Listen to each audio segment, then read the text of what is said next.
기도하겠습니다. 주님 감사합니다. 말씀 나눕니다. 그리스도에 관해서 또 알려주세요. 예수님 이름으로 기도드립니다. 아멘. 네, 하이델베르크 요리문답 39문에서 41문 하고 있는데 하이델베르크 요리문답에서 지금 하고 있는 내용은 믿음의 내용인데 하이델베르크 요리문답은 믿음의 내용을 사도신경을 채택해서 믿음의 내용으로 하고 있는데 지금 전능하사 천지를 만드신 하나님 아버지를 내가 믿사오며 이렇게 성부 하나님에 대해서 했고 그 외아들 우리 주 예수 그리스도를 믿사오니 그는 성령으로 잉태해서 동정녀 마리아에게 나시고 본디오 빌라도에게 고난을 받으사까지 지난주에 했죠. 본디오 빌라도에게 고난을 받아 재판받은 거는 그런 걸 암시한다고 했어요. 우리가 그 어떤 포멀한 우리가 죽고 나서 하나님 앞에서 그런 심판을 받게 되는 것을 그리고 있다고 했죠. 모든 사람이 받는 그 심판 말입니다. 그 심판을 예수님께서 지금 대신 지기 때문에 뭐 유대 지도자들에 의해서 그냥 아무도 모르게 살해당한 게 아니라 그 당시에 사형할 권리가 있는 로마 총독에게 재판을 받고 총독에 의해서 이렇게 이제 재판 십자가형에 처해진다는 거죠. 비록 빌라도는 난 모르겠다 손 씻고 막 그랬지만 그런 형태를 띠고 있다는 거죠. 예, 그런 내용을 지난주까지 했고 지금 39문은 제가 간략하게 내용을 읽으면 문제를 제가 읽어볼게요. 답을 좀 읽어주세요. 십자가에서 그리스도께서 십자가에 못 박히심은 다르게 돌아가신 것보다 뭐 다른 의미가 있나요? 왜냐하면 그가 내 위에 지워진 저주를 자신 위에 지시고 그 때문에 십자가의 죽음은 하나님으로부터 저주받아 죽은 것이라는 것을 내가 확신하기 때문입니다. 네, 그러니까 십자가에서 죽은 이유는 다른 게 아니라 다른 인간의 형벌 중에 수많은 형벌들이 있지만 꼭 십자가라는 나무에 달려 돌아가신 이유가 있는데 그거는 이제 성경에 따르면 하나님의 저주받은 자임을 보여주는 거예요. 성경을 볼게요. 갈라디아서 3장 13절 제가 한번 읽어볼게요. 그리스도께서 우리를 위하여 저주를 받으사 하나님의 저주입니다. 저주받은 바 되사 율법의 저주에서 우리를 속량하셨으니 기록된 바 나무에 달린 자마다 저주 아래 하나님의 저주 아래 있는 자라 하였습니다. 이게 기록된 바가 보면 아래쪽에 신명기 21장이에요. 보시면 제가 읽어볼게요. 21장 22절 신명기 21장 22절 사람이 만일 죽을 죄를 범함으로 네가 그를 죽여 나무에 달거든 그 시체를 나무 위에 밤새도록 두지 말고 그날에 장사하여 내 하나님 여호와께서 내게 기업으로 주시는 땅을 더럽히지 말라. 나무에 달린 자는 하나님께 저주를 받았음이니라 이렇게 나오죠. 그러니까 하나님께서 계속 보여주는 거예요. 내 아들이 십자가에 달릴 건데 그건 저주받은 모습으로 죽는 거야 라고 보여주는 라는 말을 미리부터 이제 신명기부터 해주시는 거예요. 그때는 로마도 없었고 뭐 십자가형도 없었지만 그런 거를 알려주시는 거예요. 나무에 달려 죽이는 자는 하나님께 저주받아 죽는 거야 라고 알려주시는 거죠. 근데 그 저주받을 죽음이 이제 내가 있어야 될 자리라는 거죠. 이게 성경이 말하는 인간의 실태, 그리스도가 오기 전에 인간의 실태요. 인간의 운명, 무엇 아래? 하나님의 저주 아래 있는 이게 기본인데 이 기본에 대한 지식이 없으면 복음이 안 되는 거예요. 그 저주 아래서 나를 건져주셨다. 대신 죽으시고 나를 건져주셨다가 복음인데 이 전제가 무너지면 복음이 아닌 거예요. 기쁜 소식이 안 되는 거야. 왜 나 잘 살고 있는데 나 착하게 살고 있는데 죄 없이 살고 있는데 내가 왜 구원자가 필요해? 알았다. 너가 계속 그래 얘기하니까 좋아. 그리고 알았다 치고 그러면 내게 더 복음을 알려줘 라고 말하면서 뭐예요? 이 땅의 것들을 더 이제 주면 내가 복음으로 들을게 라고 하는 거죠. 40번 볼게요. 한두 장 넘기시면 40문. 그리스도는 왜 죽기까지 낮아지셔야 했죠? 하나님의 의와 진리 때문에 하나님의 아들의 죽음 외에는 달리 우리의 죄에 대해 갚을 수가 없기 때문입니다. 예, 이제 40번째 질문은 이거예요. 왜 그리스도가 뭐 죽기까지 해야 됐나? 이게 너무한 거 아니냐? 뭐 꼭 죽어야 됐나?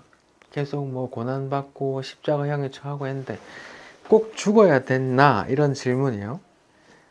근데 그 질문의 답은 하나님의 공의와 진리 때문에 라는 거예요. 하나님의 의 때문에. 제가 계속 반복해서 말씀드리는데 의라는 게 뭐예요?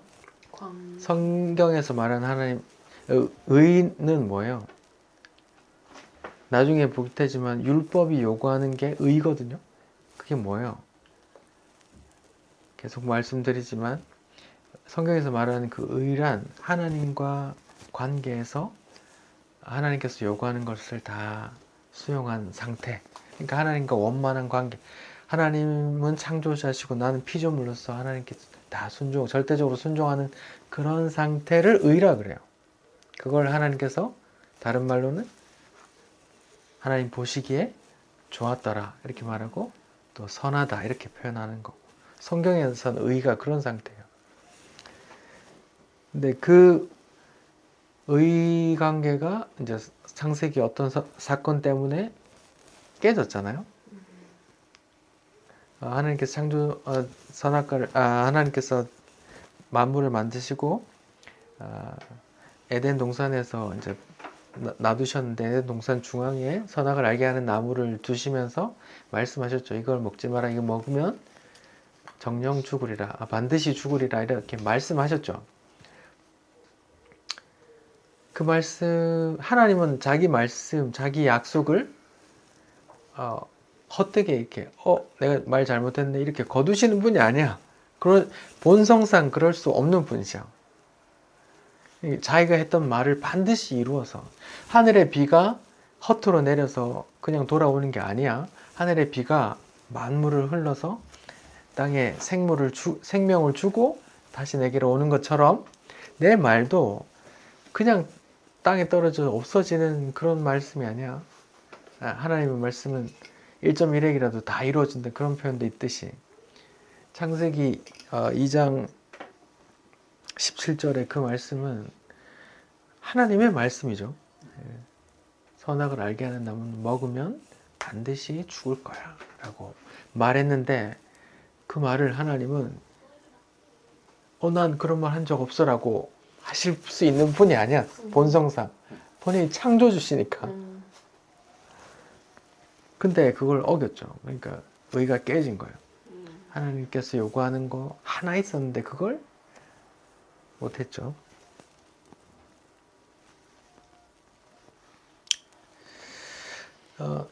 여기서 말하는 죽음은 하나님과의 관계 단절이래요.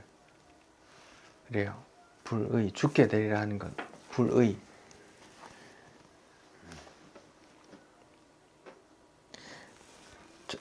이거 먹으면 정령 반드시 죽을 거야 했는데 뱀의 유혹에 이끌려서 먹었죠. 근데 먹고 나서 바로 육신의 죽음이 왔나요? 아니죠. 그러니까 하나님께서 말씀하신 그 죽음은 단순히 육체적인 죽음이 아니라 하나님과 관계 단절로서 영원한 지옥 심판 그 죽음을 말하는 거예요. 그 죽음을 예수님께서 십자가에서 죽으셨기 때문에 예수님께서 이런 말씀을 하셨어요. 가상칠언 중에 그 히브리어 뭐요? 나의 하나님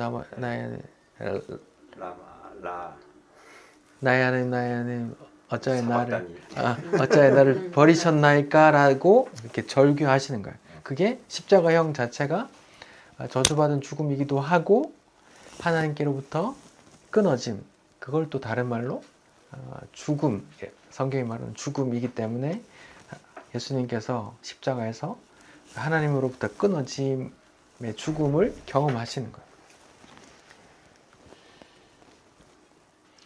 그러니까 선악과 먹은 아담의 모든 후손의 운명은 평생 수고하다가 흙으로 돌아갈 존재예요. 창세기 3장을 볼게요. 창세기 3장에 이제 선악과를 따먹었죠. 그리고 나서 하나님께서 찾아오세요. 찾아오셔서 이제 벌을 내리시죠.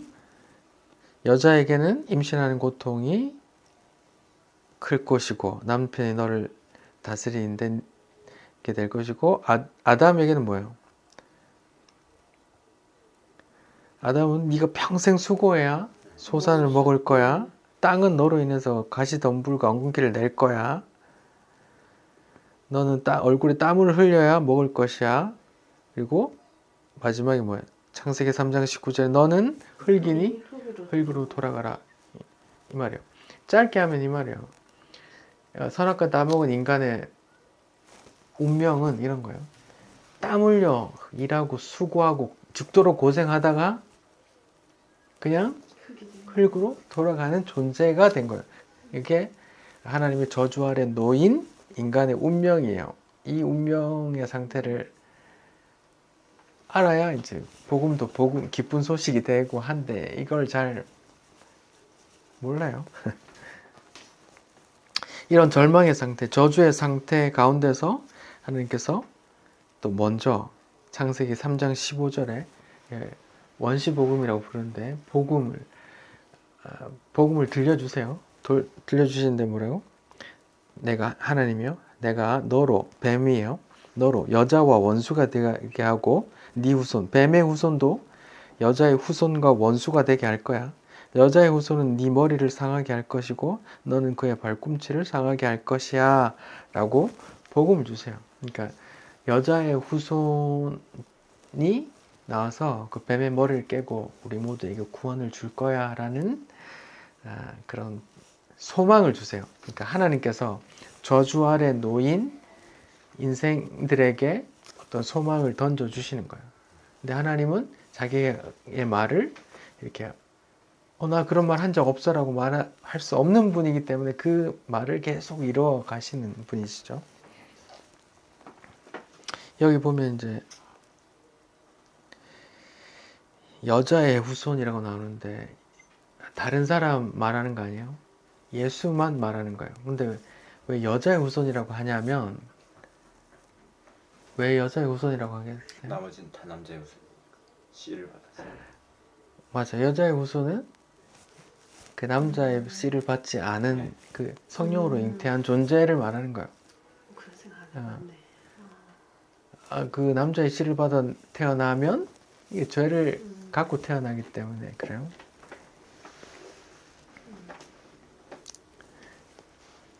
그렇게 인간의 죄값을 대신 치를 수 있는 분은 예수님밖에 없는 거죠. 예를 들어서 사형수들의 감방에 있는데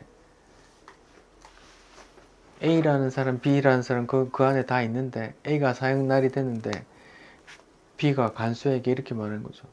제가 A 대신 죽겠습니다. 아니 너는 내일 네 차례에 죽어 이렇게 말하는 거죠. 그러니까 그 안에서는 아담의 후손 중에는 대신 죄값을 치를 수 있는 사람이 없는 거죠. 그래서 여자의 후손으로 성령으로 잉태한 죄 없는 어떤 분이 오셔서 이제 그 분을 그 죄값을 대신 치를 수 있는 거죠. 먹어.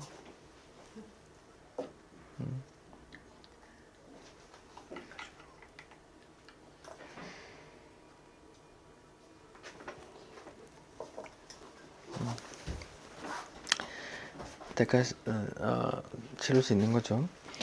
인간의 죄값은 되게 무거워요. 제가 시편을 한번 읽어볼게요. 시편 49편 7절 8절입니다. 아무도 자기 형제를 구원하지 못하며 그를 위한 속전, 구원받는 대가로 돈을 내는 속전을 하나님께 바치지도 못할 것은 그들의 생명을 속량하는 값이 뭐래요? 너무 엄청나서 영원히 마련하지 못할 거야 이렇게 말하는 거예요. 이게 뭐 1만 달란트 비유에서 제가 말씀드린 그 1만 달란트 비용이라는 게 개인이 구할 수 없는 그런 돈이라고 했잖아요. 예, 아무도 율법의 요구를 충족시킬 수 없는 거죠. 율법의 요구가 의거든요.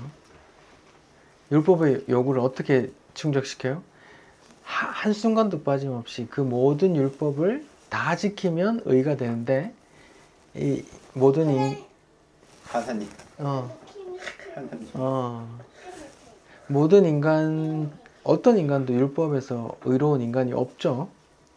뭐 모든 종교가 그런 의를 쌓아보겠다고 애를 쓰죠. 중세 수도원에서는 루터도 뭐 송곳으로 허벅지를 찔렀고, 뭐 지금도 그런지 모르겠는데 어떤 수도원에 가면 이렇게 채찍 맞는 시간이 있어요. 일부러요. 네, 그냥 그 정욕을 이렇게 금욕하기 위해서. 정욕을 내쫓으려고 뒤에서 이렇게 채찍으로 자기가 원해서 때려주십시오, 또 때려주십시오 이렇게 하는 거죠. 근데 그렇게 때린다고 내 속의 정욕이 사라지지 않아요. 잠깐 사라지지 않는 거죠. 잠깐 사라질 뿐이죠. 또 생기고. 뭐 불교를 수행하는 수도사들 중에 막 고추를 자르고 뭐 그런 사람도 많았어요. 근데 고추 자른다고 정욕이 안 생기는 것도 아니죠. 안타깝지만 그런 상태죠. 율법에서 의로운 인간이 어떤 인간도 없는 거죠.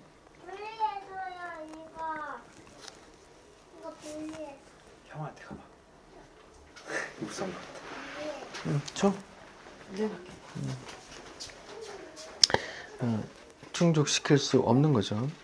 제가 한번 로마서 8장을 읽어볼게요. 3절 4절. 율법이 육신으로 말미암아 연약하여 할 수 없는 그것을, 그러니까 율법은 육신을 갖고 있는 우리는 연약하여 할 수 없는 그것을 하나님은 하시나니 곧 죄로 말미암아 자기 아들을 죄 있는 육신으로 보내어 육신의 죄를 정하사 율법을 따르지 않고 그 영에 따라 행하는 우리에게 율법의 요구하는 바 의예요. 의를 이루어지게 하심이라 이렇게 말하는 거죠. 그러니까 여기서도 말하는 거지만 우리는 예수를 믿은 다음에도 새로운 피조물로 거듭났다고 하지만 계속 이 육을 벗기 전까지는 계속 그 아래 계속 싸우게 돼요. 그러니까 육을 가진 채로 내가 어떤 말과 행동을 해도 죄가 안 된다라고 말하는 건 그냥 사이비 교주일 가능성이 높아요. 육신을 입고 있는 한 그래요. 육신의 죄를 정한다는 게 무슨 말이에요? 3절 마지막. 육신의 모양으로 오사 육신의 죄를 정하사. 육신으로 지은 죄를 우리가 모두가 다 육신이니까 예수께서 육신으로 오셔서 인간이 지어야 될 그 죄, 그 심판을 이제 대신 죄값을 치른다는 거죠. 죄를 정하사 죄값을 치른단 말이에요.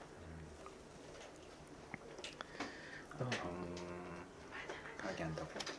정하사 죄를 정하사 육신을 따르지 않고, 또 제가 그런 말씀을 드렸어요. 육신은 하나님 창세기 6장에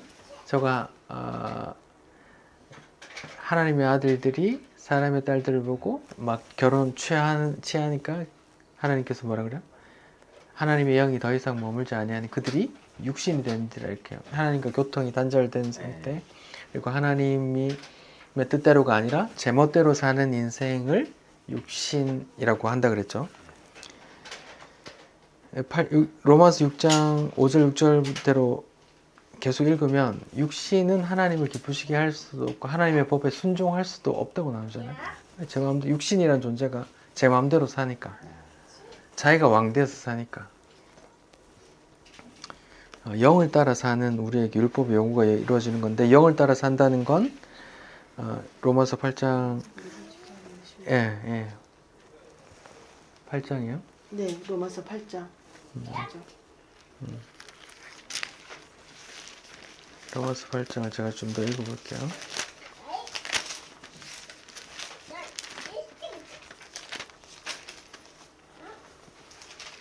하나님의 영을 따르는 게 뭐냐면 로마서 8장 8절 육신에 있는 자들은 하나님을 기쁘시게 할 수 없느니라. 9절 만일 너희 속에 하나님의 영이 거하시면 너희가 육신에 있지 아니하고, 하나님의 영이 거하면 육신에 있지 않고 육신을 따르는 게 아니고, 그리스도의 영이 있나니 누구든지 그리스도의 영이 없으면 그리스도의 사람이 아니라, 이렇게 나온 거죠. 그러니까 성령이 거하는 자를 또 영에 따라 사는 자라고 말해요. 성령이 가만 안 두신단 말이에요. 성령이 그를 지배하고 이끄신단 말이에요. 그러니까 이제 거기서부터 이제 성령 받은 자는 거기서부터 이제 싸움이 죽을 때까지 시작되는 거죠. 그 안에서 육이 날 지배하려고, 그 영이 날 지배하려고 하는 그 싸움들이 말이에요. 그러니까 예수 믿고 거듭났다고 해서, 회개하고 믿게 됐다고 해서 짠 하고 새로운 피조물이 절대 아니라는 거예요. 그때부터 이제 거기 시작되는 거예요. 고린도후서 5장 21절에는 하나님이 죄를 알지도 못하신 이를 우리를 위해 죄로 삼으신 것은, 이렇게 하나님이 죄를 알지도 못하신 것. 예수님 죄가 없어요. 죄의 근본 개념은 하나님의 말씀에 불순종하는 게 죄의 근본 개념인데, 예수님은 하나님의 말씀에 불순종이라고는 일도 없었던 걸 죄를 알지도 못한다고 하는 거예요, 말하자면. 하나님과 하나 되신 분이니까 죄를 알지도 못, 그에게 불순종이라는 건 없단 말이에요.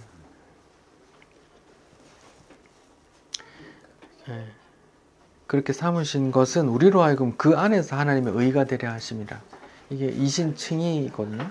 믿음으로 의롭게 된다는데, 그러니까 예수 안에서만 의가 되는 거예요. 예수 벗겨놓고 내가 다른 걸 들고 가는 절대 의가 아닌 거죠. 근데 이걸 한국교회 중추적인 일 많이 했다는 장로님, 권사님들은 이걸 잘 몰라요. 왜요? 자기 한 게 많으니까 하나님의 의가 되겠지라고 들고 가는데, 하나님 하나도 안 받으세요. 오직 그리스도 안에서, 내가 그리스도 안에 감춰질 때 하나님께서 예수를 보시고 의롭게 받으시는 거거든요. 그럼 의가, 예전에 그런 얘기를 들었던 것 같은데, 이신칭의에서 말 그대로 이신칭의는 믿음으로 의롭다 함을인데, 칭의가 먼저가 돼야 되는 거 아닐까요?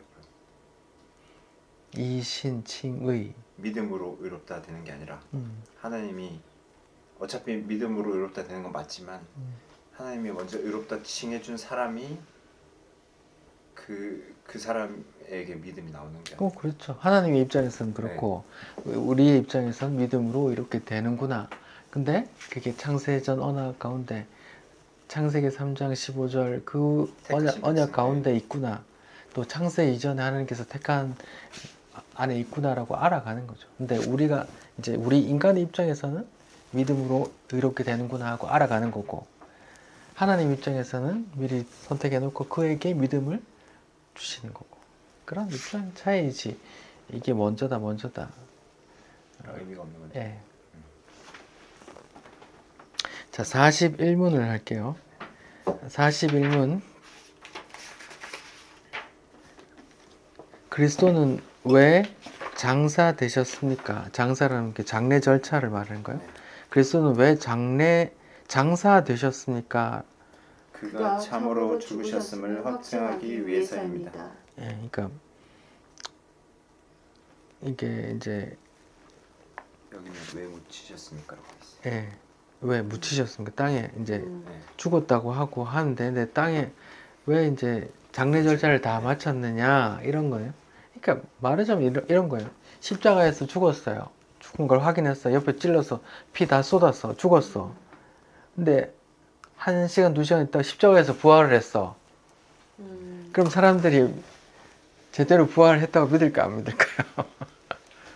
안 믿을 수 있는 거예요. 하나님, 그 하나님의 일을 이루심을 그렇게 애매모호하게 하시진 않아. 그래서 그 당시에 그 인간들의 풍습, 장례 절차를 향도 바르고 뭐 그 무덤에 넣고 뭐 그런 절차를 다 마치시도록 하는 거죠. 하이델베르크 요리 문답에 이런 것도 있어요. 왜 장사 되셨습니까? 장례 절차를 왜 마치셨어요? 이런 거. 그러니까 십자가에서 부활했으면 사람들이 이건 부활이 아니야. 잠깐 기절했다가 다시 태어났을까? 살아났을까? 이렇게 생각할 수도 있단 말이에요. 성경에 사복음서에 공이 이렇게 요셉이랑 니고데모가 나와서 막 이렇게 이렇게 뭐 하는 걸 이렇게 무덤에 넣는 걸 이렇게 얘기를 계속 하고 있거든요. 그러니까 그걸 다 기록한 이유는 이렇게 장사까지 무덤까지 다 넣었다. 향 바르고 세마포로 얼굴 꽁꽁 싸매고 이렇게 3일 동안 이렇게 있었다는 걸 다 말해주고 싶은 거죠. 죽었다. 예. 근데 그게 또 성경에 다 예언돼 있었고 장사되고 이사야 53장에 보면 그가 이제 범죄자의 무리라 범죄자 중 하나로 여김 받았다는 말도 있고 그가 또 부자와 함께 묻혔다는 말도 있단 말이야. 그런 게 다 이제 예언되어 있는 거죠.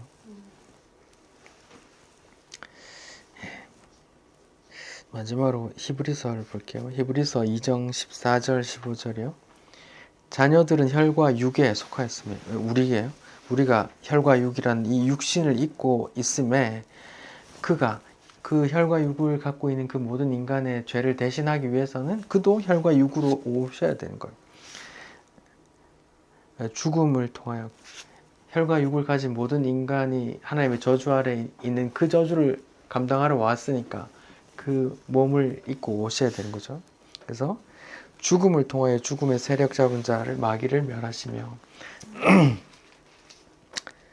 죽음으로 마귀 죽음의 권세 잡은 마귀를 깨는 거죠. 이게 창세기 언어로 바꾸면 이제 여자의 후손이 그 뱀의 머리를 부수는 게 되는 거예요. 또 죽기를 무서워함으로 한평생 종노릇하는 모든 자를 놓아주려 하심이니.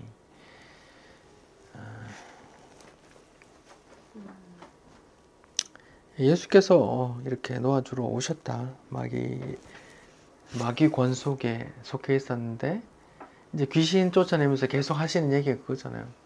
강한 자를 먼저 결박하고 그 부속물을 취하는 게 아니냐.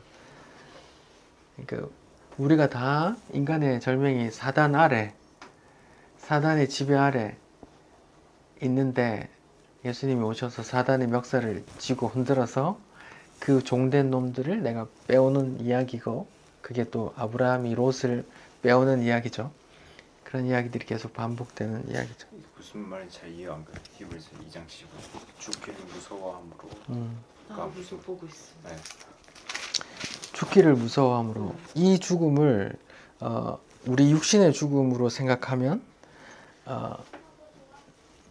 이렇게 얘기한 거예요. 뭐 예를 들어서 강도가 나타나서 죽인다, 다 내놔면 죽기를 무서워 모든 거 다 내놓는다 이렇게 말하기도 하고 또 영적인 죽음으로 말한다면 나중에 하나님의 심판 앞에서 벌벌 떨 그 죽음의 심판 앞에서 평생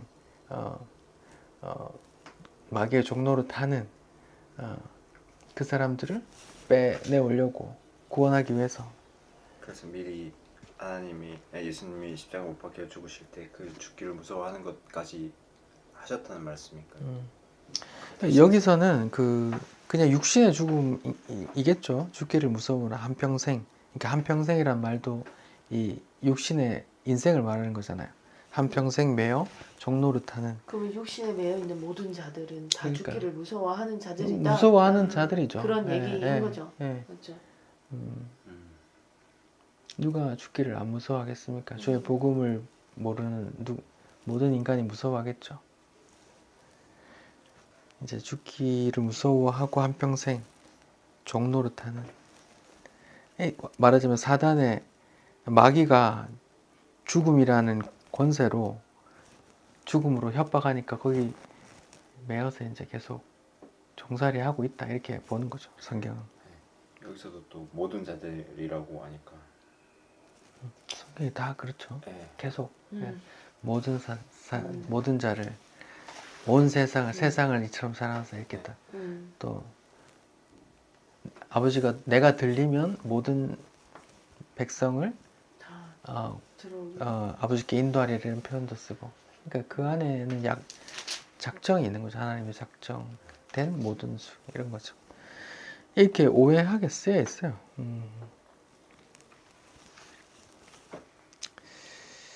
예, 오늘은 39문부터 41문까지 그리스도께서 십자가에 죽으셔야 했는지, 왜 죽으셔야 했는지, 왜 장사되기까지, 무덤에 묻히시기까지 했는지, 예, 그런 거에 대해서 봤어요. 이게 기독교의 핵심이에요.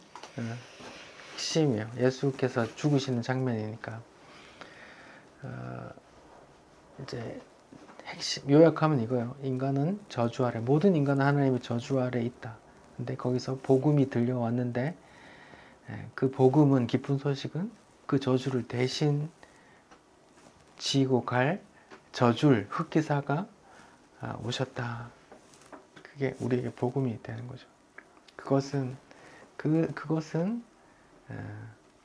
그분이 하신 일은 그냥 우리 눈에는 단지 십자가에서 죽은 것밖에 안 되지만, 그로 인해서 마귀가 머리가 깨지고 우리 그를 믿는 모든 택한 백성이 죄사함을 받았다.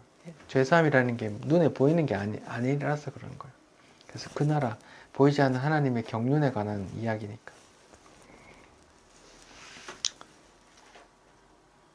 이 복음이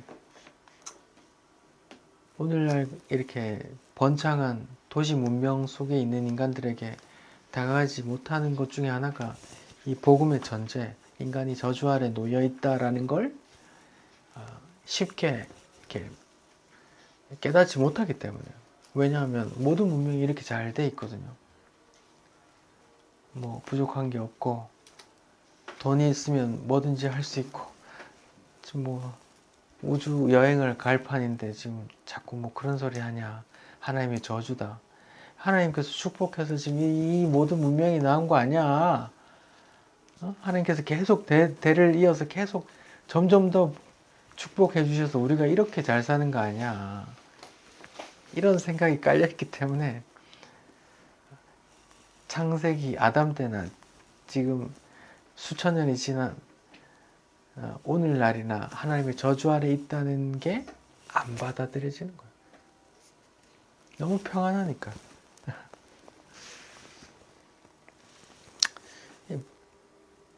복음이 될 수 있는 전제는 하나님의 저주 아래 놓여 있음을 인정하는 거예요. 기도하겠습니다. 하나님 감사합니다. 하나님의 저주 아래, 율법의 저주 아래 놓여진 인간들을